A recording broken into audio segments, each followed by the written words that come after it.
What's poppin', Rob Television? Welcome back to another reaction with your boy. As you can see by the title, man, yes, I'm back with another old school versus new school debate. As you can see by the title, man, this is old school NBA versus new school NBA, the best era.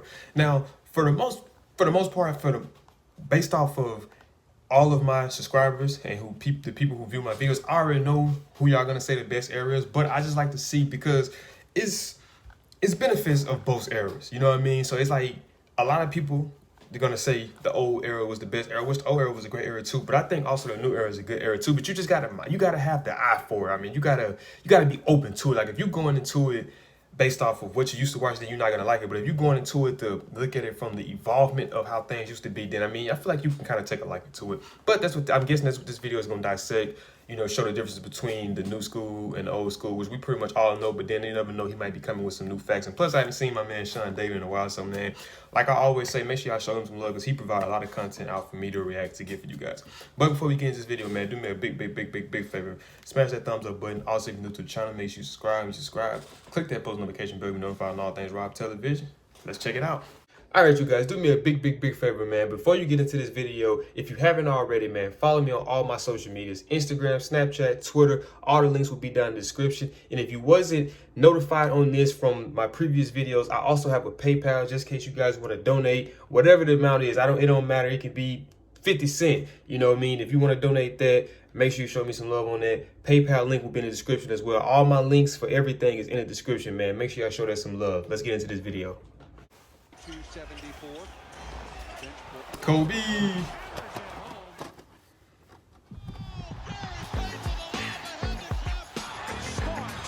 Hey guys, this is Dominique Wilkins. Hey, this is Sean Kemp. This is Gary Payton. Hey, this is Pau Gasol. NBA fans, what's up? This is Vince Carter here. Hey, what's up? This is Matt Barnes. If you're an old school NBA fan like I am, make sure you check out the Basketball Time Machine with my man Sean David. Hey folks, how's it going? Welcome back to the Basketball You know what I mean? I'm your host, Sean David. Thanks for tuning in. Let's talk some old school Miss my boy NBA Sean David, basketball. man. In today's episode, I want to take a look at the best decades, or let's say the best eras in NBA basketball. So compare old school with new school and see which decade actually was the greatest. But before we dive into today's episode, let's take a look at my sponsor. Today's episode is brought to you by Magic Spoon Grain-Free Cereal. Since I am a kid of the 1980s, I grew up with my weekly dose of Saturday morning cartoons, and naturally, my cereals. But getting older and having to watch my diet, I can't just eat any cereals. And that's why Magic Spoon is so great. All the taste of delicious cereals, but healthy. My man Magic Sean Spoon David paying cereals them have bills, 0 man. gram of sugar, Shout out to 13 Cash to 14 Nasty. grams of protein, and only 4 net grams of carbs in each serving, and only 140 calories per serving. They're also gluten-free, grain-free, soy-free, and of course, low-carb. My favorite flavor is peanut butter, but you can also go with cocoa, fruity, and frosted. No Any of them disrespect, are but just them two look delicious. Click the link disgusting. below and grab a variety pack and try it today. And be sure to use my promo code BTM to get $5 off. Or go to I might be wrong, though. magicspoon.com/BTM. Get it now.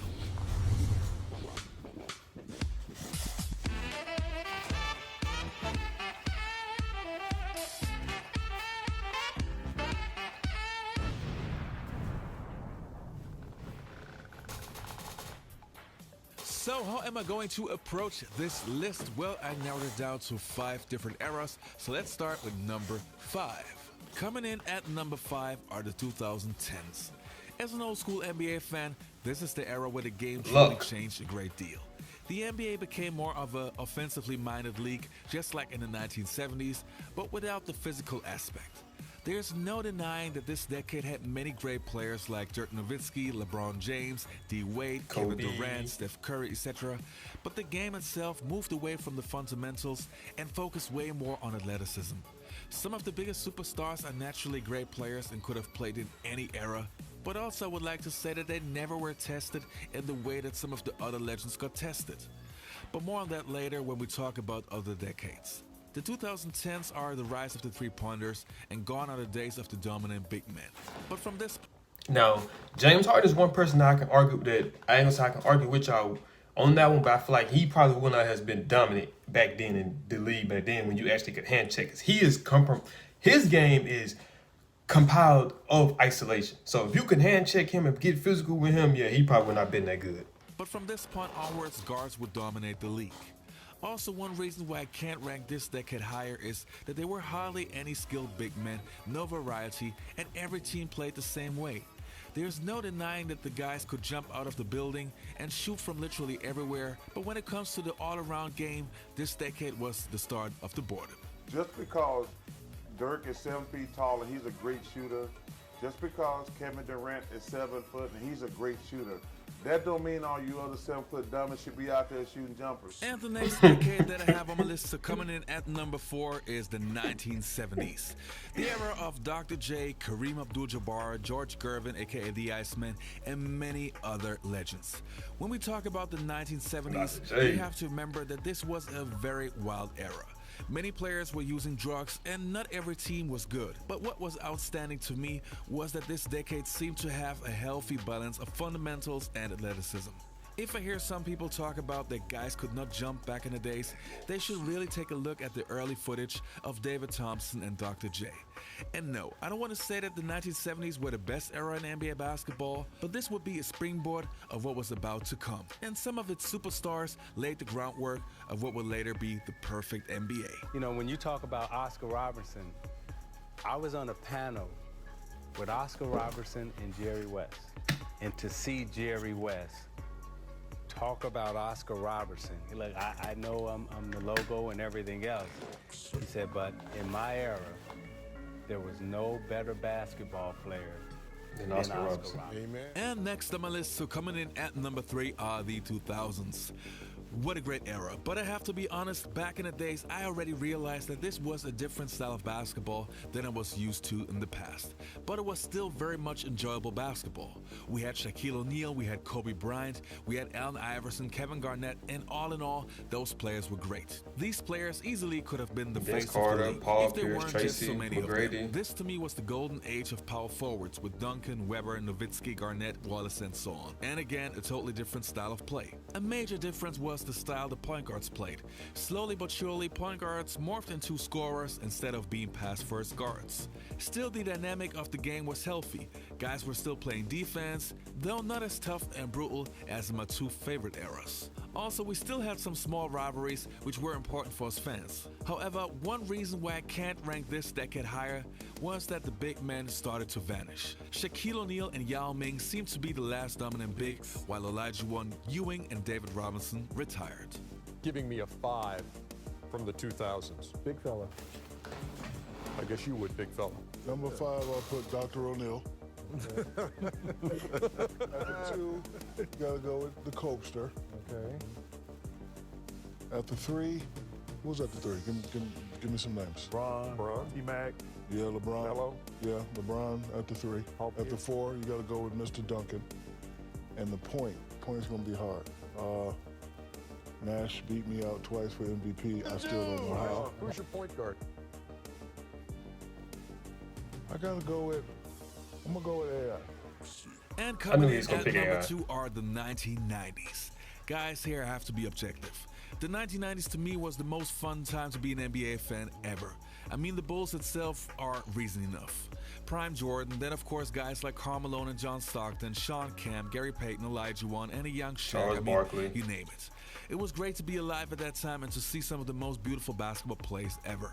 The 1990s had the perfect balance. Every team had an NBA superstar, and it was a great mixture between fundamentals, skills, and physicality.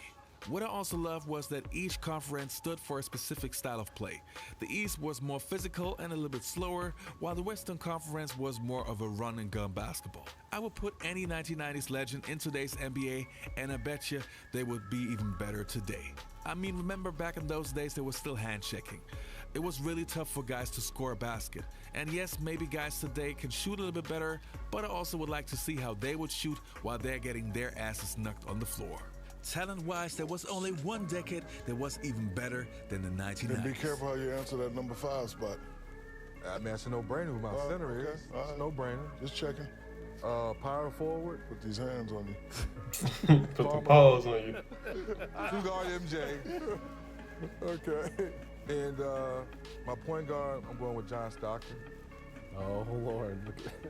Nah, I'm good. Okay, I was all right. It was just my power forward. Stockton, Jordan, Malone, and Shaq. And then my small forward, go with Dominique Wilkins, just to give him some love. So we finally made it to the number one spot, and the number one era, in my opinion, objectively speaking, has to be the 1980s. This decade had so many legends, it's impossible to name them all. But just to name a few: Larry Bird, Magic Johnson, Michael Jordan, Isaiah Thomas, Dr. J, Kareem Abdul-Jabbar, Moses Malone, Hakeem Olajuwon, Patrick Ewing, and the list goes on and on and on. Some of those teams in that era were considered to be the greatest teams ever.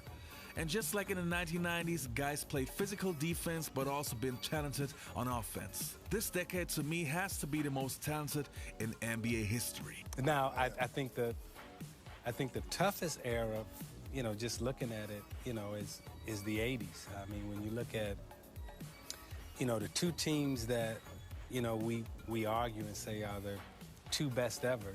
Boston's 86 team is, arguably the best team to ever play, in the NBA. And then that Laker 87 team, some people have that in the top, 3 to 4. So I think in that era with Dr. J, Kareem, Magic, Bird, some of the 50 greatest players, a lot of them are in that era. I would agree. Men played in the 80s. It was, you 28, 29, you were hitting your career, figuring it out. We're here, you're 21, 22, different type of player. This is the most fun era to watch. What's the best? And easiest. Oh, the 80s. 80s is the best. The toughest and best. Toughest and best. Easiest and most fun to watch is now. When I came into the league, there were so many guys who were so good at what they did, and guys that you wouldn't even think of, you hardly even heard of, but you see a guy like a Ricky Pierce or a Vinnie Johnson, and those guys, unbelievable shooters. I mean, hit a mid-range shot with you in their face. You play against Alex English, and he looks like he's moving in slow motion, but he's scoring nonstop. And where do these guys come from? Rolando Blackman. Yeah, exactly. You think, where do these guys come from? Where there's so many guys who are so good at their job. That was the thing in the NBA. Coming from college, there's no way you can be prepared for that. All right, you guys, that was it for today's episode. I hope you enjoyed the content. Don't forget to leave a like and subscribe to the channel, and also check out my sponsor, Magic Spoon, at magicspoon.com/BTM to get your price reduction. Let me know what you guys. Let me know. Like, I pretty much already know, but let me know you guys' favorite era. I don't know. It's pretty good. I do like that. I do like the 80s, 90s, early 2000s. But like Kenny Smith was saying, this era today, I feel like it's more fun to watch because you see it's constant. It's scoring every game. Like, you got people who drop 30, 40 some points every game opposed to how it was back then, because it was a lot more physical. So I mean, hey, it's just to each his own, for your favorite era. I'm not gonna knock nobody's favorite era. So let me know down below which one was you guys' favorite era. But as you can see, that is it for this video, man. If you did enjoy this video, do me a big favor. Smash that thumbs up button. Also, if you're new to the channel, make sure you subscribe. When you subscribe, click that post notification bell to be notified on all things Vibe Television. I'll see y'all in the next video. I'm out this thing game.